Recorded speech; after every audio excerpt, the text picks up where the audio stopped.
Hi hello friends, ఎలా ఉన్నారు? Correction of సెంటెన్స్లో భాగంగా మనం ఒక చిన్న కాన్సెప్ట్ చూద్దాము. అంటే కనుక ఫీలింగ్సు, ఎమోషన్సు, తర్వాత స్టేటివ్ వర్బ్స్ అంటాం. స్థితిని గురించి తెలియజేసే వాటిని మనం ఎప్పుడు కూడా కంటిన్యూస్ టెన్స్లో వాడకూడదు. సో ఇక్కడ మనం చూద్దాము.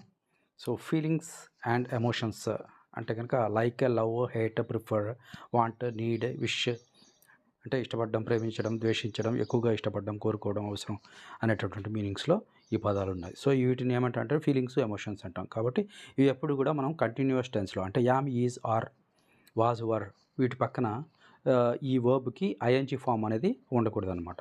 సో తర్వాత మెంటల్ స్టేట్స్ అంటే కనుక థింకింగ్, మన మెంటల్ కండిషన్ ఏ విధంగా మనం ఆలోచిస్తూ ఉంటాము. సో థింకింగ్ కానీ, నో కానీ, అండర్స్టాండ్ కానీ, బిలీవ్ కానీ, think, remember, forget, realise, recognise, mean. So ఇవన్నీ కూడా మన మెంటల్ స్టేట్స్ని తెలియజేస్తాయి. సో ఇవి వచ్చినప్పుడు మనం కంటిన్యూస్ టెన్స్లో ఈ పదాలకి ఎక్కడ కూడా మనం ఐఎన్జీ ఫామ్ అనేది యూజ్ చేయకూడదు. నెక్స్ట్ ఒపీనియన్స్ కానీ, జడ్జిమెంట్ కానీ వీటి ముందు అంటే కనుక agree, disagree, seem, appear, matter, depend ఈ పదాలు వచ్చినప్పుడు మనం ఐఎన్జీ ఫామ్ అనేది యూజ్ చేయకూడదు. ఇది మనకి కరెక్షన్ ఆఫ్ సెంటెన్స్లో యూజ్ అవుతాయి అనమాట. నెక్స్ట్ పొసెషన్, ఓనర్షిప్ కలిగి ఉండడం అంటే హ్యావ్. మెయిన్గా ఇది హ్యావ్ అనేది నెంబర్ ఆఫ్ టైమ్స్ ఎగ్జామ్స్లో అడిగిన బిట్టు. సో హ్యావ్కి ఐఎన్జీ ఫామ్ అనేది ఉండకూడదు. అదేవిధంగా ఓన్, పొసెస్, బిలాంగ్, వర్వ్. వర్వ్ అంటే కనుక బాకీ ఉండడం అనమాట. బాకీ ఉండడం, ఈ కలిగి ఉండడం అనేటటువంటి మీనింగ్ ఇచ్చేటటువంటి ఈ పదాలన్నీ కూడా ఐఎన్జీ ఫామ్ అనేది యూజ్ చేయకూడదు.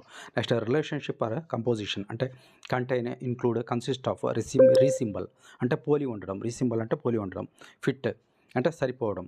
సో ఈ పదాలు వచ్చినప్పుడు కూడా మనం కంటిన్యూస్ టెన్స్ అనేది వాడకూడదు. తర్వాత సెన్సెస్ అంటే కనుక జ్ఞానేంద్రియాలతో మనం వినడం కానీ, చూడడం కానీ అంటే see, hear, smell, taste, sound, feel ఇవన్నీ కూడాను సెన్సెస్కి సంబంధించింది. సో అవి వచ్చినప్పుడు కూడా మనం కంటిన్యూస్ టెన్స్లో సీయింగ్ అలా వాడకూడదు అనమాట. నెక్స్ట్ సో ఈ కాన్సెప్ట్ మీకు అర్థమైంది అనుకుంటున్నాను. మీకు నచ్చినట్లయితే లైక్ చేయండి, షేర్ చేయండి, సబ్స్క్రైబ్ చేసుకోండి. Thank you very much.